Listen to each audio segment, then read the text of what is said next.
अनि भ्लग किन त्यस्तो अरू ठाउँमा बनाउँदिनँ मान्छे भएको ठाउँमा भिडभाडमा भन्दा कन्फिडेन्ट छैन, 0 लेभल कन्फिडेन्ट। भ्लग खिचेर हिँडिन्छ, सबले सोध्छ कति छ सब्सक्राइबर भन्न पनि लाज लाग्ने के 300 400 बनाउँछु, मेहनत गर्छु, हाल्छु, खै त भ्युज।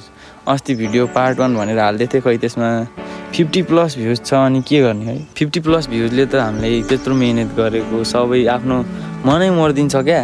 अनि भिडियो बनाउने मन लाग्दैन क्या, सपोर्टै छैन क्या, सब भ्लगर निस्क्यो अनि कसलाई सपोर्ट गर्न सक्छ। अलिअलि भ्युज आइदिन पऱ्यो, आफ्नो निरन्तर सब्सक्राइब प्लस हुन पऱ्यो, त्यति भएपछि त जस्तो ठाउँमा पनि कन्फिडेन्ट आउने रहेछ क्या।